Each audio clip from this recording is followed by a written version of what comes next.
Hello friend, welcome back to full study.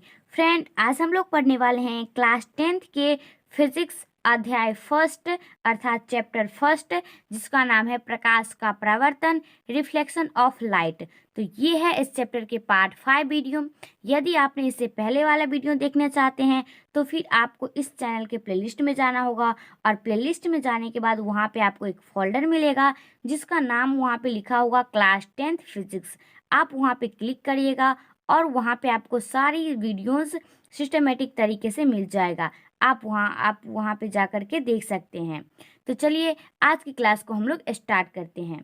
तो आज हम लोग कवर करेंगे गोलीय दर्पण के लिए किरण आरेखों की बनावट। हम लोग पहले भी ये जानते होंगे और हम लोग सुनते हैं कि जो अवतल दर्पण है उससे कैसा प्रतिबिंब बनता है, फिर उत्तल दर्पण से कैसा प्रतिबिंब बनता है। तो हम लोग इसी चैप्टर में हम लोग आगे कवर करेंगे। तो उससे पहले हम लोग को ये जानना जरूरी होगा कि जो गोलीय दर्पण के लिए किरण आरेख की बनावट कैसी होती है, अर्थात कौन सी किरण कहाँ से गुजरती है, ठीक है। और उसके बाद जो किरण में पी होती है, एफ होती है, फोकस दूरी, वक्रता त्रिज्या, ध्रुव, ये सब के बारे में आज हम लोग चर्चा करेंगे। और ये टॉपिक इस चैप्टर के लिए बहुत ही इम्पोर्टेंट टॉपिक है। तो यहाँ पे देखिए, ये जो गोलीय दर्पण के लिए किरण आरेख की जो बनावट है, अर्थात गोलीय दर्पण में हम किरण की रचना कैसे करेंगे, वो आज हम लोग देखेंगे। तो देखिए, इसका जो हमारा फर्स्ट पॉइंट है वो है कि मुख्य अक्ष के समांतर आपतित किरण।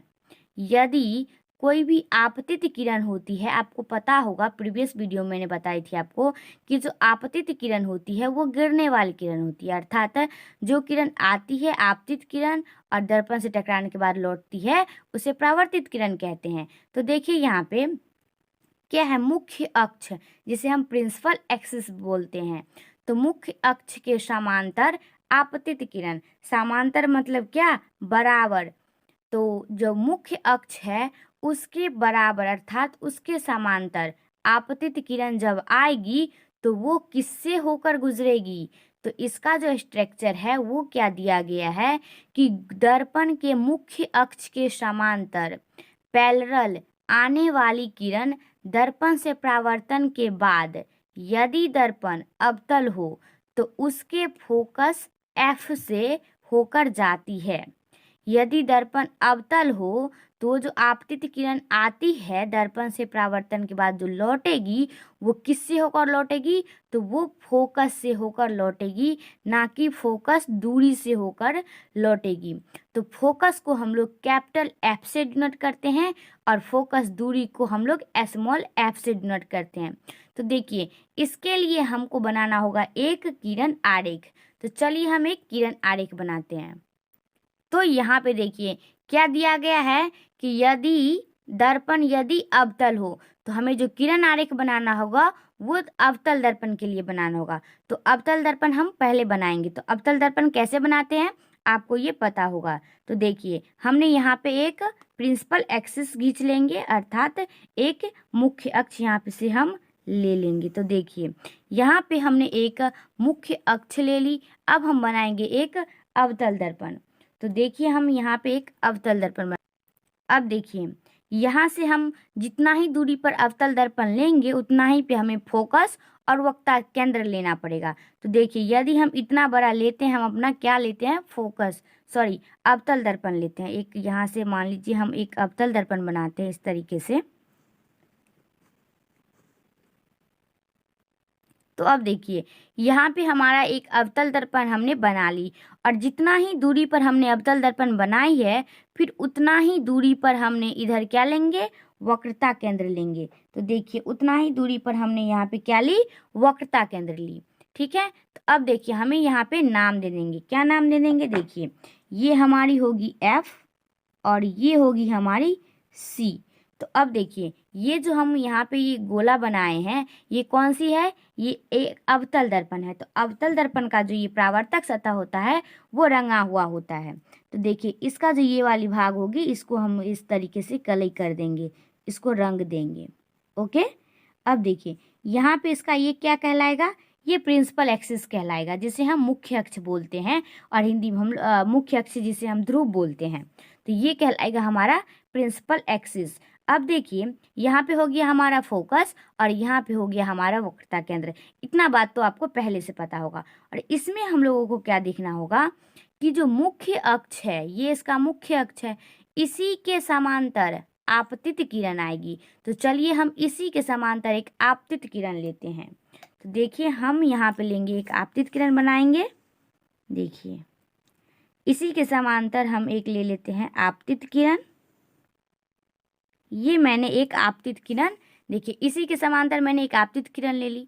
अब देखिए इसका डिफिनेशन में क्या है कि दर्पण के मुख्य अक्ष के समांतर आने वाली किरण दर्पण से परावर्तन के बाद, दर्पण से मुख्य अक्ष के समांतर आती किरणें दर्पण से परावर्तन के बाद यदि दर्पण अवतल हो तो उसके फोकस से होकर जाएगा। अर्थात देखिए ये परावर्तन यहाँ से होगी तो ये किससे होकर जाएगी, फोकस से होकर जाएगी। अर्थात इस दर्पण का ये क्या हो गया, फोकस हो गया, तो ये इसी से होकर जाएगी। तो हम यहाँ पे क्या करेंगे, इसको मिला देंगे और मिलाने के बाद हमने यहाँ पे एक इसको खींच देंगे। देखिए हमने आपतित किरण भी ले ली। ये जो किरण है ये कौन सी किरण है, आपतित किरण है। अर्थात ये किरण इधर से आई और फिर दर्पण से टकराने के बाद फिर ये इस तरीके से लौट गई। अब बीच में हमें क्या डालना है, अभिलंब डालना है। तो अभिलंब जो डालेंगे वो अभिलंब क्या होना चाहिए, सीधा होना चाहिए। तो ये जो अभिलंब यहाँ पे डालेंगे वो किससे होकर जाएगा, ये वक्रता केंद्र से होकर जाएगा। अर्थात ये यहाँ पे सी से होकर जाएगा। तो हमने यहाँ पे एक अभिलंब ले लेंगे और उस अभिलंब को हमको डॉटेड में ही रखना है, क्योंकि अभिलंब जो होता है वास्तविक में नहीं होता। तो देखिए इस तरीके से हमने एक अभिलंब ले ली और इसको हमने इस तरीके से डॉटेड में ही रखूंगी। तो देखिए हमने यहाँ पे डॉटेड में रख दी। अब आपको यहाँ पे बताना है कि यहाँ पे कौन सा कोण बना और यहाँ पे कौन सा बना, क्योंकि आपको ये पहले से पता होगा। तो देखिए ये आपतित किरण है और अभिलंब है। तो मैंने आपको बताई थी कि आपतित किरण और अभिलंब के जो बीच के कोण होते हैं उसे हम आपतन कोण कहते हैं और आपतन कोण को आई से डिनोट किया जाता है। तो हम यहाँ पे लिख लेंगे ये जो कोण है ये कौन सी कोण है, ये हमारी आई है जो हमारी आपतन कोण है। अब ये है परावर्तन कोण, तो ये है परावर्तित किरण, ये आपतित किरण, ये परावर्तित किरण। तो परावर्तित किरण और अभिलंब के बीच के कोण को हम बोलते हैं परावर्तन कोण और परावर्तन कोण को हम लोग आर से डिनोट करते हैं। तो हम यहाँ पे लिखेंगे कोण आर। ये हमारी डायग्राम की बन के स्पष्ट हो गई, क्लियर हो गई। इससे हमें ये पता चलता है यदि क्वेश्चन में दिया रहेगा कि जो किरण होती है, जो गोलीय दर्पण का किरण, वो अगर मुख्य अक्ष के समांतर आपतित होती है, तो जब मुख्य अक्ष के समांतर किरण आपतित होगी तो वह किससे होकर जाएगी, तो वह फोकस से होकर जाएगी। यहाँ पे हमारा एक पॉइंट बना, वो क्लियर हो गया। तो ये किसके लिए था, ये था अवतल दर्पण के लिए। अब हम देखेंगे इसका बी नंबर पॉइंट उत्तल दर्पण के लिए। अब देखिए हमारा जो नेक्स्ट है वो क्या है कि दर्पण यदि उत्तल हो तो उसके फोकस एफ से आती हुई प्रतीत होती है। हमने जस्ट इसके जो ए नंबर पॉइंट था उसमें पढ़ी थी कि यदि दर्पण अवतल हो तो उसका जो फोकस, उसका जो किरण आरेख होगी, जो समांतर किरण आती है, वो एफ से क्या होती है, वो एफ से गुजरती है, एफ से गुजरती है अर्थात एफ से होकर जाती है। लेकिन जस्ट उसका यहाँ पे इन्वर्टेड है, उल्टा है कि उत्तल दर्पण में फोकस से आती हुई प्रतीत होती है। क्यों, क्योंकि उत्तल दर्पण में प्रतिबिंब आभासी बनता है। तो इसीलिए यहाँ पे जो फोकस होगी अर्थात जो हमारी आपतित किरण आएगी, आपतित किरण आएगी और दर्पण से परावर्तन के बाद जब वो लौटेगी तो वो एफ से आती हुई प्रतीत होगी। तो इसी तरीके से हम यहाँ पे बनाएंगे एक कौन सा दर्पण, उत्तल दर्पण।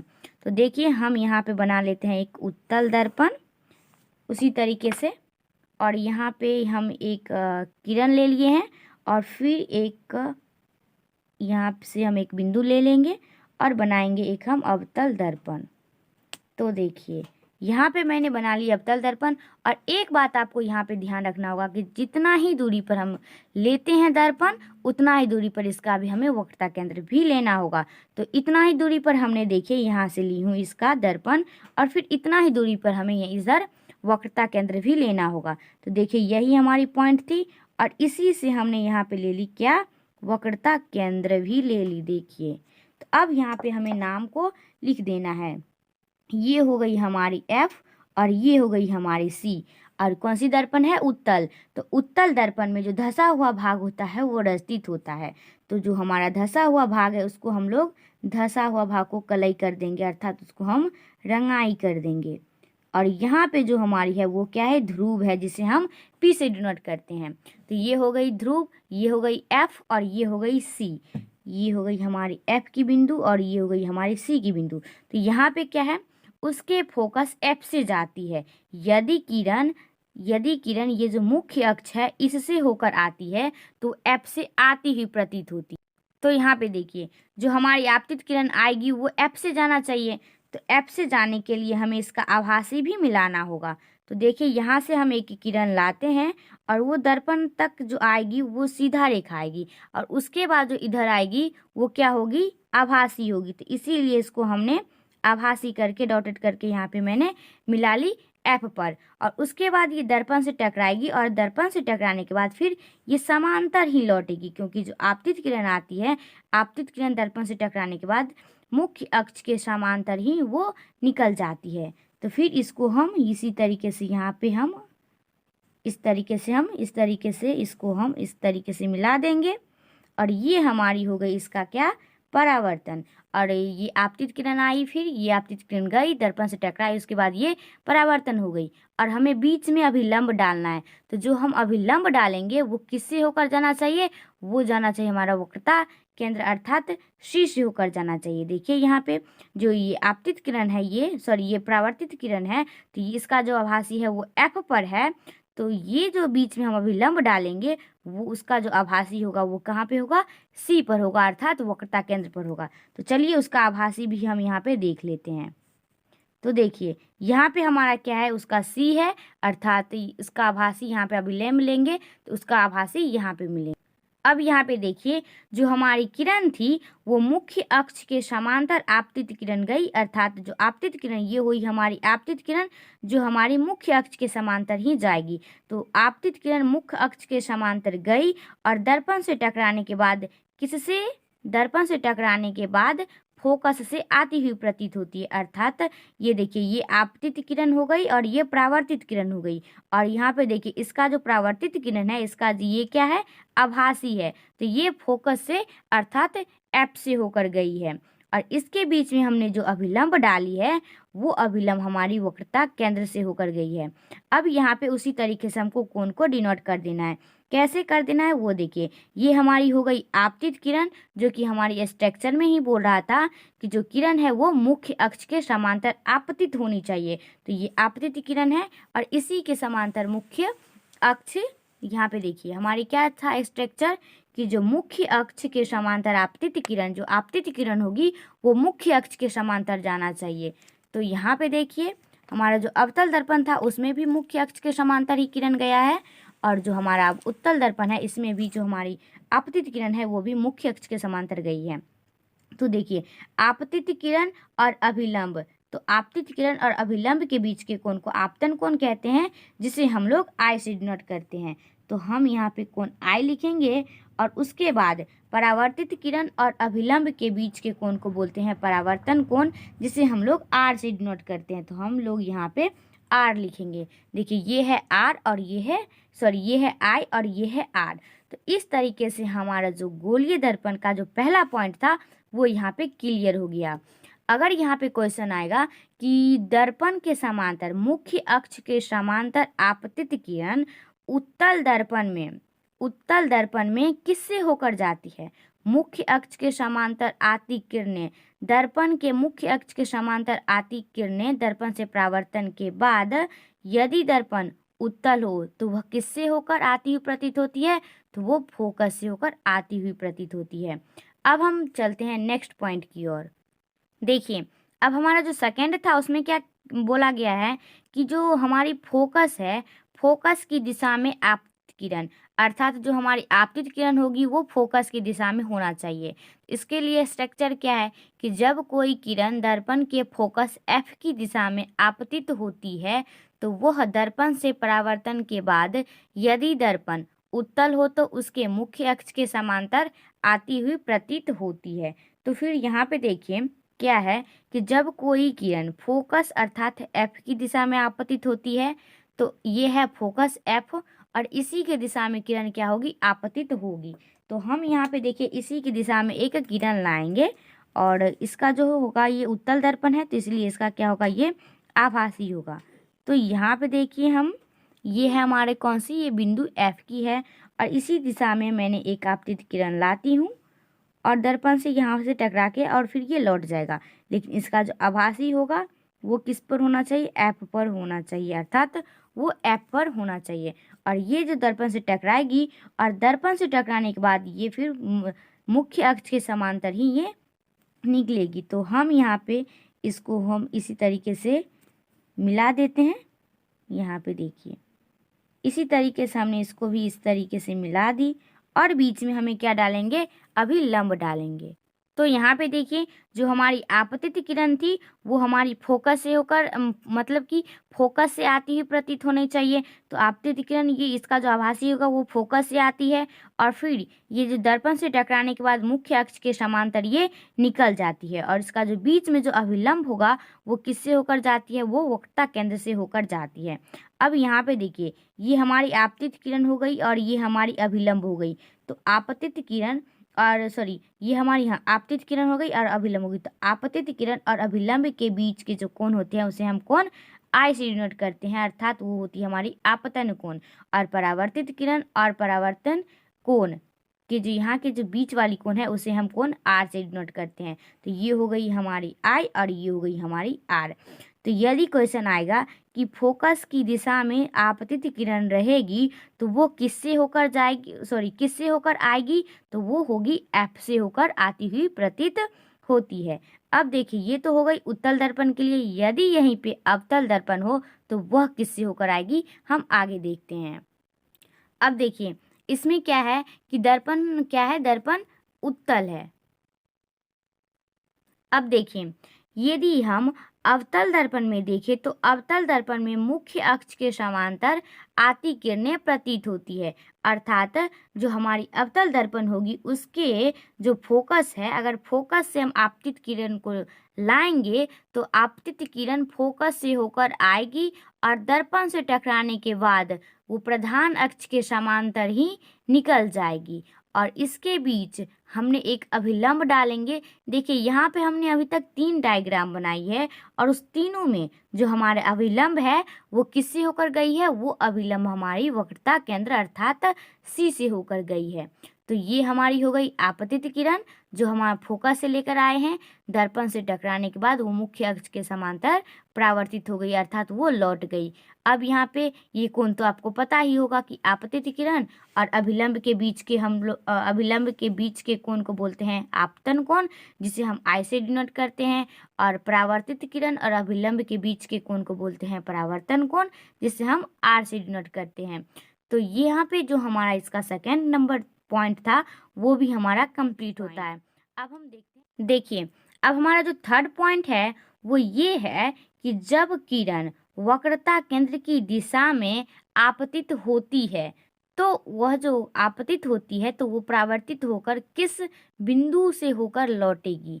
तो देखिए इसका जो डिफिनेशन है वो क्या है कि चूंकि वक्रता त्रिज्या पर स्थित किसी बिंदु पर अभिलंब होती है, ये जो वक्रता त्रिज्या होती है जिसे हम आर से सूचित करते हैं, इंग्लिश में रेडियस बोलते हैं, तो आर से सूचित करते हैं, ये वक्रता त्रिज्या किसी भी बिंदु पर अभिलंब होती है, अर्थात लंब होती है। आपको स्क्रीन पर ये जो दिख रहा है आपको एक गोलीय दर्पण जिसका ये विभिन्न क्या है पद है, इसमें देखिए आपको यहाँ पे एक सी बिंदु है और सी से जो ऊपर की ओर ये जो टूटी हुई रेखा से दर्शाया गया है ये हमारी आर है, जिसे हम लोग बोलते हैं वक्रता त्रिज्या। तो ये देखिए एक क्या है, किसी बिंदु पर एक लंब की जैसे है, हम लोग ने पीछे बहुत सारे लंब दिए हैं, अर्थात जो हमारी आपतित किरण होती है और परावर्तित किरण होती है उसके बीच में हम लोग लंब डालते हैं।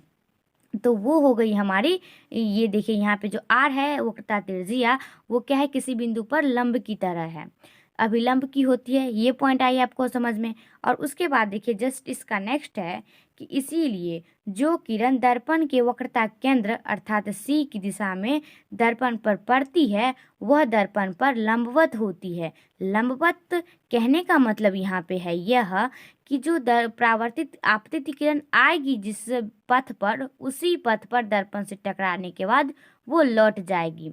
देखिए यहाँ पे, अतः परावर्तन के बाद वह किरण उसी पथ पर लौट जाती है जिस पथ से वो आती है। अब इसका हम एक डायग्राम बनाते हैं। यहाँ पे देखिए, दर्पण अवतल हो या उत्तल हो, अगर किरण वक्रता केंद्र की दिशा में आपतित होती है तो वह उसी पथ पर वापस लौट जाती है। तो यहाँ पे देखिए, हम बनाएंगे एक अवतल और उत्तल दोनों प्रकार के एक दर्पण बनाएंगे। यहाँ पे देखिए, एक ये दर्पण हो गई और एक हम बना लेते हैं इधर एक दर्पण। ओके, अब देखिए ये हमारी दो दर्पण। यहाँ पे देखिए, हम पहले कौन बनाएंगे, पहले हम बनाते हैं अवतल और सेकंड बनाएंगे हम उत्तल। तो देखिए, पहले हम बनाते हैं एक अवतल दर्पण इस तरीके से, और नेक्स्ट हम बनाएंगे कौन सी दर्पण, उत्तल दर्पण। तो सबसे पहले हमारी अवतल दर्पण बनाए हैं, तो अवतल दर्पण में हमारी जो बाहरी वाली सतह होती है वो रंगा हुआ होता है। तो इस भाग को हम इसको कलई कर देंगे इस तरीके से, अर्थात जो हमारी बाहरी वाली भाग है उसको हम रंग देंगे। और ये आपको पता है कि ये जो बिंदु होती है, ये बिंदु, इस बिंदु को हम लोग क्या कहते हैं, इस बिंदु को हम ध्रुव कहते हैं, जैसे पी से सूचित करते हैं। और यहाँ पे हमारी आई है एफ अर्थात फोकस यहाँ पे, और इसी नाप से हम वक्रता केंद्र लेंगे अर्थात हम सी भी लेते हैं। तो देखिए, इसी नाप से हमने यहाँ पे ली सी बिंदु। ओके, अब हम बनाते हैं एक उत्तल दर्पण। तो देखिए, हम यहाँ पे बनाएंगे एक उत्तल दर्पण। यहाँ पे देखिए, एक बना लिए हम उत्तल दर्पण। अब उत्तल दर्पण में क्या करेंगे, जो हमारी ये बाहरी वाली भीतरी वाली सतह है अर्थात जो धंसा हुआ भाग है, इसे हम करेंगे रस्तित, अर्थात इसे हम इस तरीके से कलई कर देंगे। ओके, देखिए इस तरीके से हमने कलई कर दी। और फिर यहाँ पे ये जो बिंदु है उसे हम ध्रुव कहते हैं, यहाँ वाली। और फिर इसी से हम लेंगे एक फोकस दूरी। यहाँ पे देखिए, मैंने यहाँ पे रखी और इसी से मैंने एक ली फोकस दूरी। जितना ही दूरी पर हम लेंगे उतना ही दूरी पर हम लेंगे वक्रता त्रिज्या। देखिए, हम लिए यहाँ पे F, ओके, और यहाँ पे मैंने ली कौन सी बिंदु, C ली। अब यहाँ पे देखिए क्या है इसका डिफिनेशन, कि जो चूंकि वक्रता केंद्र किसी बिंदु पर लंबवत होती है, ये तो आपको पता हो गया। उसके बाद देखिए, इसीलिए जो किरण दर्पण से वक्रता केंद्र अर्थात C की दिशा में पड़ती है, तो C की दिशा में पड़ना चाहिए दर्पण। तो ये है हमारी C बिंदु, और इसकी ये उत्तल दर्पण के लिए ये हमारी ये है। तो जो हमारी किरण है आपतित किरण, वो वक्रता केंद्र अर्थात C से आनी चाहिए। तो यहाँ पे देखिए, हम इसको मिलाएंगे, ये है हमारी C और इसी को हम इस तरीके से मिलाएंगे, ये हमारी C हो गई और इसी पे आपतित किरण आएगी। ओके, अब देखिए, ये जो हमारा दर्पण है इसे हम थोड़ी बड़ा कर लेते हैं। तो देखिए, यहाँ से हमने एक आपतित किरण ली, ये किससे, वक्रता केंद्र के बिंदु से, और आपतित किरण ली और वो दर्पण से टकराई, और दर्पण से टकराने के बाद वो फिर उसी पथ पे लौट जाती है, जिस पथ पर से आती है उसी पथ पर से ये लौट जाती है। मान लीजिए यहाँ से ये किरण है जो आपतित किरण है, वो हमने यहाँ से आई है आपतित किरण और दर्पण से टकराई, और दर्पण से टकराने के बाद फिर ये वापस इस तरीके से लौट गई। तो यहाँ पे आप लोगों को ये बात याद रखनी होगी कि जो वक्रता केंद्र, यदि हम किरण को वक्रता केंद्र की दिशा में लाएंगे तो वह उसी पथ पर वापस लौट जाती है। अब देखिए, यही हमारी थी कौन सी दर्पण, अवतल। अब हम देखते हैं उत्तल दर्पण में। उत्तल दर्पण में भी हमें किससे लाना है, C से लाना है। क्योंकि उत्तल दर्पण में आभासी होता है, तो हम दर्पण तक लाएंगे, यहाँ तक वो लाएंगे एक सीधी रेखा, और फिर इससे लाएंगे टूटी हुई रेखा के माध्यम से। तो यहाँ पे देखिए, हम यहाँ ला लेते हैं सीधी आपतित किरण, क्योंकि हमके C के केंद्र में लाना है। तो देखिए, यहाँ से हम बनाते इसका आभासी, क्योंकि अवतल दर्पण में आभासी प्रतिबिंब बनता है। तो हमने यहाँ पे उसी जहाँ ये जो दर्पण है इसमें हम जिस तरीके से बनाए हैं उसी तरीके से यहाँ भी हमने आपतित किरण को लाई है और वक्रता केंद्र वक्रता केंद्र से यहाँ पे आई और दर्पण से टकराई और दर्पण से टकराने के बाद फिर उसी पथ पर लौट गई। ये हमारी आपतित किरण है और जिस पथ पर से आई उसी पथ पर वापस लौट गई। तो यहाँ पे देखिए दर्पण अवतल हो या उत्तल, यदि किरण को वक्रता केंद्र से लाएंगे तो वह जिस पथ पर से आती है उसी पथ पर से वो वापस लौट जाती है। तो आई होप ये जो थर्ड पॉइंट था आपको ये क्लियर हो गया होगा। चलिए हम बढ़ते हैं नेक्स्ट पॉइंट की ओर। देखिए अब हमारा जो 4 पॉइंट है उसमें क्या दिया गया है कि ध्रुव की दिशा में आपतित किरण, अर्थात जो हमारी आपतित किरण है वो अगर ध्रुव की दिशा में हो, ध्रुव दैट मीन ये जो P है इसी को हम बोलते हैं ध्रुव, तो यदि इसकी दिशा में किरण आएगी तो वो किस बिंदु से होकर जाएगी। तो देखिए इसका जो डिफिनेशन है वो ये है कि यदि कोई किरण दर्पण पर ध्रुव की दिशा में मुख्य अक्ष से आई कोण बनाती हुई आपतित होती है तो परावर्तन के नियम से परावर्तित किरण भी मुख्य अक्ष से आई के बराबर का कोण आर बनाती हुई निकलती है। अर्थात इसका मीन्स हुआ कि यदि कोई किरण दर्पण पर ध्रुव की दिशा में मुख्य अक्ष से आई कोण बनाती है, अर्थात जब कोई किरण आएगी वो ध्रुव की दिशा में आएगी सबसे पहले। तो मान लीजिए कोई किरण आई वो ध्रुव की दिशा में आई और फिर आने के बाद मुख्य अक्ष से आइकॉन बनाई और यहाँ पे जो आइकॉन बनाई और ये जो परावर्तित होगी वो कौन सा कोण बनाते हुए, आर कोण बनाते हुए ये परावर्तित हो गई। तो चलिए हम यहाँ पे बना लेते हैं। क्या है कोई किरण, सबसे पहले जो किरण है वो किससे होकर आनी चाहिए, वो ध्रुव की दिशा में आनी चाहिए। तो हम एक किरण ले लेते हैं जो कि हमारा ये है ध्रुव, तो इसी की दिशा में हमारा कोई किरण आनी चाहिए। तो देखिए ये हमारी किरण हो गई जो हमारी ध्रुव की दिशा में आई है। और ध्रुव की दिशा में आने के बाद मान लीजिए कौन सा कोण, आई कोण बनाते हुए आती है। तो ये कोई सा कोण है जो आई कोण बनाई और आई कोण बनाने के बाद ये जो लौटेगी वो कौन सा कोण बनाते हुए, आर कोण बनाते हुए लौटेगी। तो यहाँ पे देखिए ये जो परावर्तित किरण इस तरीके से जाएगी वो आर कोण बनाते हुए जाएगी। तो हम यहाँ पे लिखेंगे कौन सा कोण, कोण लिखेंगे आर कोण। क्यों लिखेंगे, देखिए आप यहाँ पे मैं आपको बताती हूँ। ये हमारी आपतित किरण हो गई और ये लौटी, ये हमारी हो गई परावर्तित किरण और ये बीच में हो गई हमारी अभिलंब। तो ये जो हमारी कोण है आई और ये है हमारी कौन सी कोण, आर कोण है। और ये हमारी कौन सी दर्पण है, हम यहाँ पे लिख सकते हैं ये हमारी अवतल दर्पण है। ओके, ये हमारी अवतल दर्पण है। तो अवतल दर्पण में ये किरण हमारी ध्रुव के दिशा में हमारी किरण आई, दर्पण से टकराने के बाद कोण आई बनाते हुए आई और कोण आर बनाते हुए भी ये किरण निकली। तो देखिए ये जो हमारी आपतित किरण होती है और अभिलंब के बीच के कोण को हम बोलते हैं आपतन कोण, जिसे हम कोण आई से डिनोट करते हैं। और परावर्तित किरण और अभिलंब के बीच के कोण को बोलते हैं हम लोग अपरावर्तन कोण, जिसे हम कोण आर से डिनोट करते हैं। तो इस प्रकार से जो हमारा अवतल दर्पण था उसमें जिस प्रकार से किरण ये जो ध्रुव है ध्रुव की दिशा में आएगी दर्पण से टकराने के बाद, अर्थात दर्पण से परावर्तन के बाद कोण आई बनाते हुए आएगी और कोण आर बनाते हुए ये किरण निकलेगी। ठीक उसी प्रकार से जो हमारी उत्तल दर्पण है, ये कौन सी हमारी दर्पण है, ये हमारी उत्तल दर्पण है। ओके, उत्तल दर्पण है। तो उसी प्रकार से उत्तल दर्पण में भी यदि हमारी किरण कोई आपतित होती है किसके दिशा में, ध्रुव की दिशा में, तो ध्रुव की दिशा में कोण आई बनाते हुए आएगी और कोण आर बनाते हुए जाएगी। यदि यहाँ से पूछा जाए कि जो हमारी किरण होती है यदि आपतित किरण ध्रुव के दिशा में हो तो वह किस बिंदु से आती है और किस बिंदु से वह जाती है, तो आपको यहाँ पे बताना है कि वह कोण आई बनाते हुए आती है, कोण आई और कोण आर बनाते हुए वो निकल जाती है। अब यहाँ पे 2 पॉइंट और है जिसको आपको रिमेम्बर करके रखना होगा।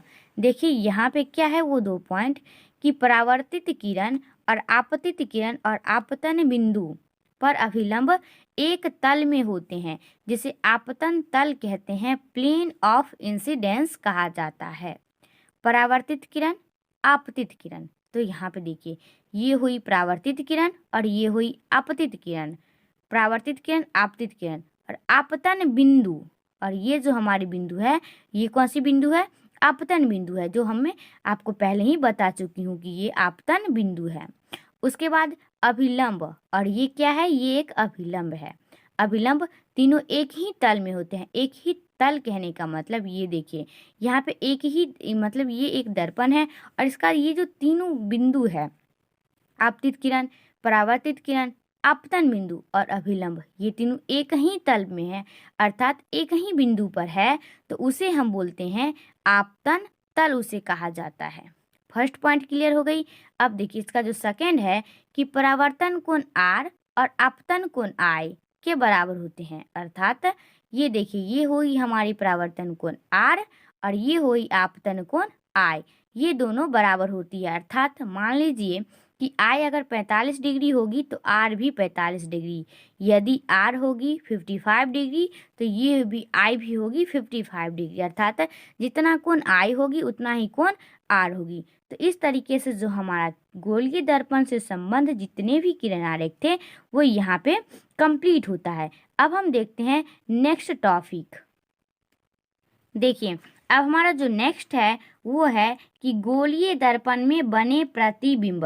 हम लोग ने पीछे जो अभी कवर की हूँ वो क्या की हूँ कि जो गोलीय दर्पण से जो किरण आरेख होती हैं वो किरण किस तरीके से होती है। अब हम देखेंगे कि गोलीय दर्पण से बने प्रतिबिंब अर्थात गोलीय दर्पण से किस प्रकार के प्रतिबिंब बनते हैं। तो जैसा कि देखते हैं ये P हो गई अर्थात जिसे हम बोलते हैं ध्रुव, और ये हो गई F और ये हो गई C।